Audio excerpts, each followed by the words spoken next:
I'm all clear, Adila. Just 1 minute, it's just connecting and okay, we're ready now. Okay. I call this meeting to order at 6:37 p.m. In compliance with the governor's orders, tonight's meeting will be held virtually. Okay, great. I'll do roll call. Cartha. Here. Halpern. Here. Kim. Here. Hernandez. Lindsay Ryan. Here. Mendoza. Here. Tanya Booty. Here.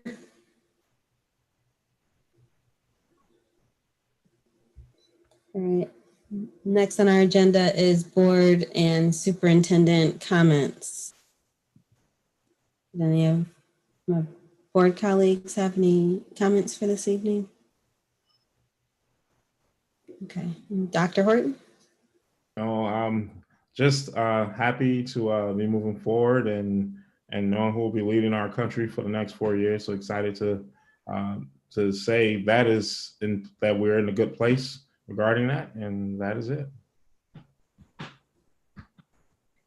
Thank you. And we'll move on to public comments. We do not have any public comments for tonight. Okay. Do I still need to read the statement regarding public comments, even though we have none? Sure, that way it's clear to the public that the process that we're using. Okay, thank you. Due to the current state of emergency, the District 65 Board of Education will be conducting virtual board and committee meetings and adjusting the method of public comments as allowed by the public access counselor. Any member of the public wishing to provide a comment to be read at tonight's board meeting was asked to email the board secretary by 4:30 p.m. today. Great. And once again, we did not receive any public comments for tonight's meeting. Thank you. And so that concludes the agenda that we had for this working board meeting, which has ultimately primarily served as the function of allowing us to have our closed session, which is the reason for the brevity. So with no further business to come before the board, this meeting is adjourned at 6:40. That's record time. And that moves us right into our Finance Committee meeting. So we will call this meeting to order. And in compliance with the governor's orders, this meeting will also be held virtually. Can we do a roll call, please, Adila? Sure. Kim. Here. Cartha. Here. Halpern. Here. Great. And we have 2 action items for today. One is quicker than the other. The first one is the Finance Committee recommending that the minutes of the September 14th, 2020 Finance Committee meeting be approved as presented or amended. Were there any comments or feedback on the minutes from our last meeting? They were riveting.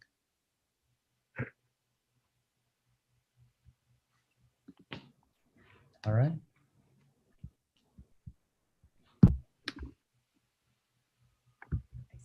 We have to vote for that? Oh, yes. Kim. Yes. Cartha. Yes. Halpern. Yes.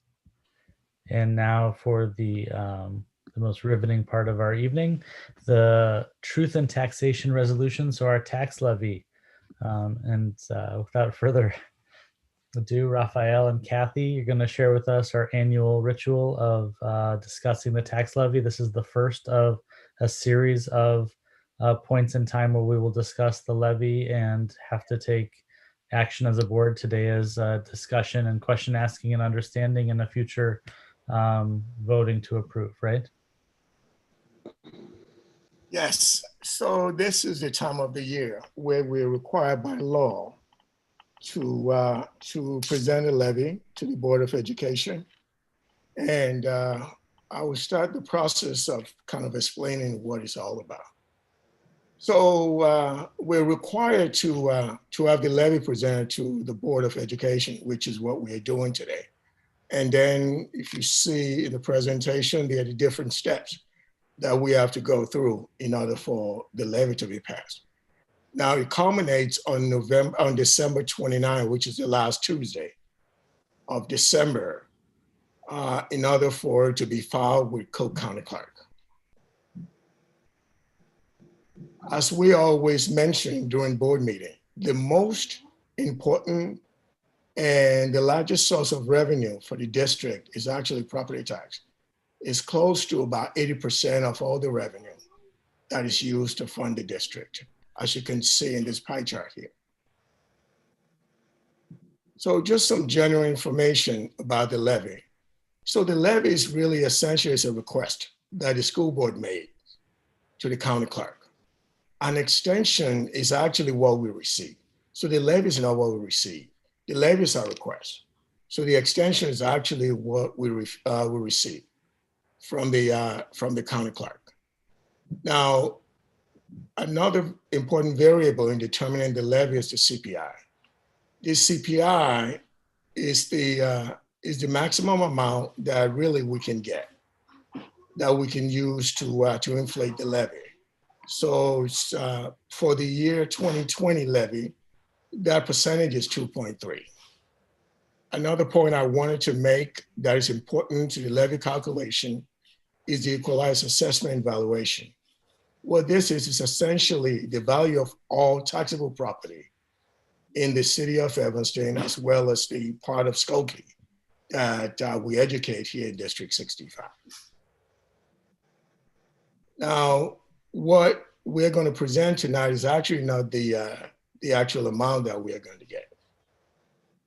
What it is, it's an estimate. The reason why is we have to present the levy and prepare the levy in December, but the final amount of what the extension will be will not happen until spring. So we have to make the best calculation that we can based on the information that we have to determine what we provide to the levy. Okay. Once it is approved by the board, then it's filed with the Cook County Clerk. I wanted to show a picture for the last 10 years of what the CPI has been that is used to inflate the levy. And as you see, the maximum amount by statute that we can levy is CPI or 5%, whichever one is lower. As you can see, since PTEL, Property Tax Extension Limitation Law, went into effect in 1994, I think the closest we've ever gotten to that was probably back in, I believe, 1998, when CPI was about 4.1%. But since then, it hasn't been anywhere close to that. So if you look at the last 10 years, what you see is that the largest amount was 3%. But before and since then, it's pretty much hover around less than 2% to about 2%. So if you look at the average of the last 10 years, what you will see is actually 1.76 has been the average CPI for the levy. So these are the key funds that we levy out of. The largest one of that is the education fund, which is close to $93 million. And the ed fund also has the most flexibility of the funds that we levy off of. And the education funds pays for the salary of most of our educators and most of the folks who provide instruction to our students, they're paid out of the ed fund. And after the ed fund is followed by the operation and maintenance, which is $11.5 million. That's the fund that is actually used to upkeep our building. And then after that, that is followed by transportation, which is what we use to transport our kids, regular bus transportation, taxis, as well as Zoom transportation. And the rest of it breaks up like that.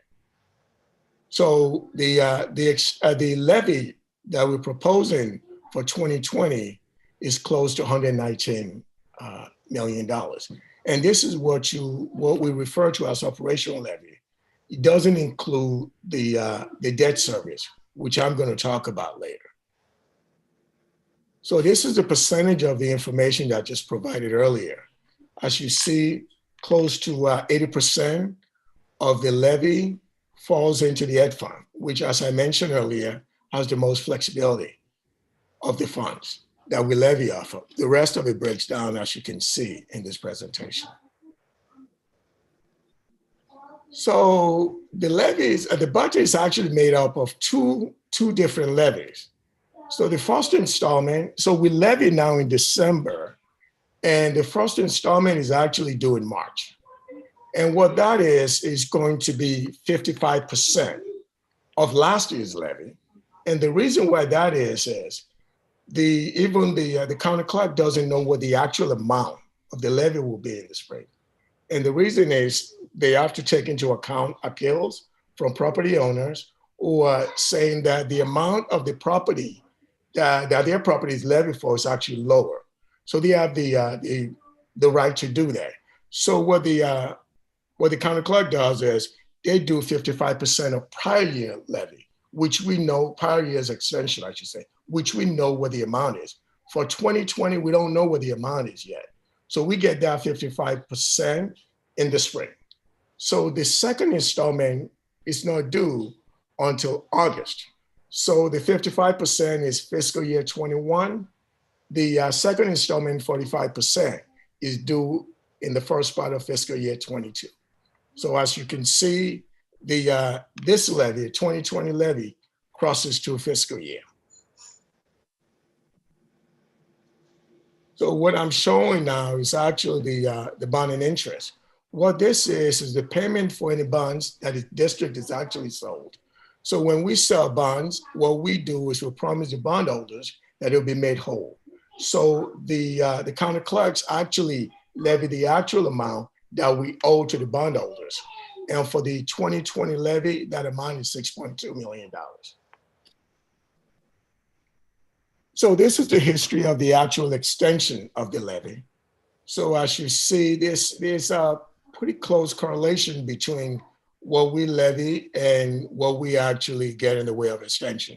So the last 10 years, the last 7 years, I'm sorry.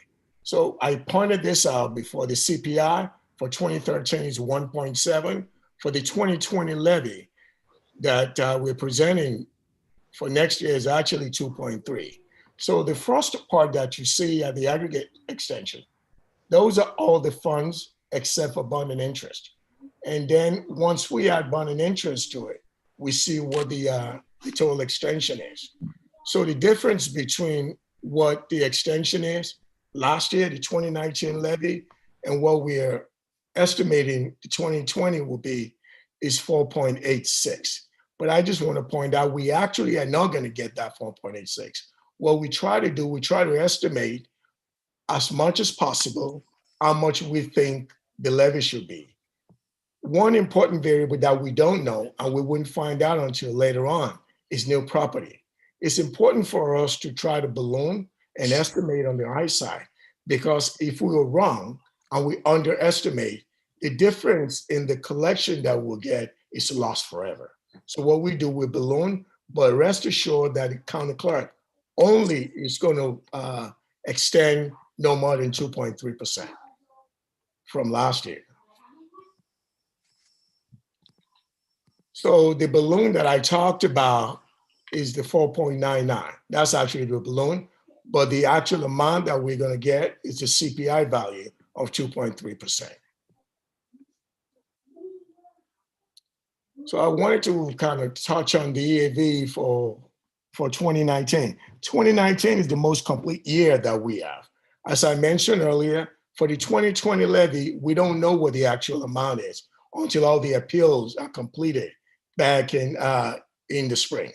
So if you look at the most complete year, 2019, if you compare 2019 to 2018, 2018 was actually higher than 2019.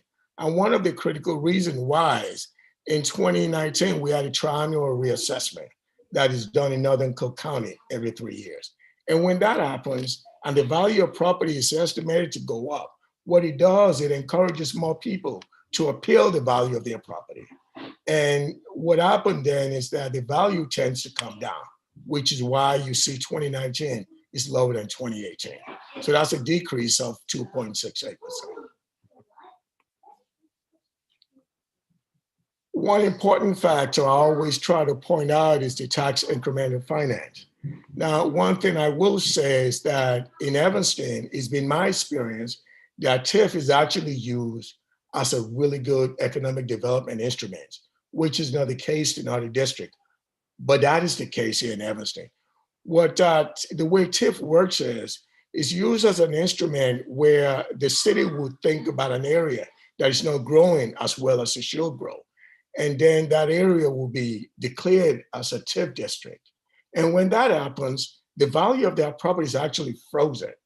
So the district will not receive any additional growth for the period when that area is a TIF district.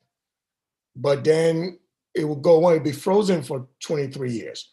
All the growth that happens in that designated TIF area is used for economic development. For example, to attract businesses to locate in those TIF areas, to help with sewer development, for example. It may also be used for small business loan to encourage growth in that area. After the 23 years is up, then the growth in the TIF area is then rolled back onto the tax roll, and it helps the district in the out years. The last TIF district in Evanston expired was the Washington National TIF. And at the end of that, we saw $78 million in growth after the TIF district expired. So our recommendation to the board is to accept and approve the 2020 tentative tax levy as presented and authorize a public hearing to be held on December 7, 2020. Any question, please?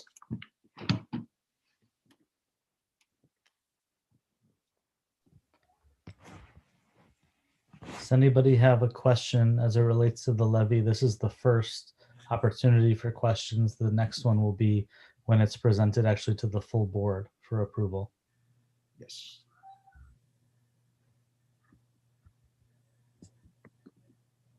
I thought it was pretty exciting. No questions?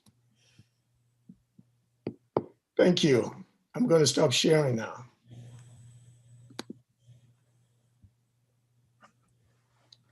And it is normal. Personally. I have a quick question. I had a quick question. So will we have a sense of how the requested tax levy will impact the budget going forward? So we have a sense of, I know Kathy presented the budget for next year and the potential impacts with COVID and things like that, but. So we accounted for that increase in the budget because we knew the CPI. Actually, this levy will not be received in a couple of years. So it's not an immediate impact of that CPI. We will feel it in almost 2 years. Okay, thank you. Any other questions, please?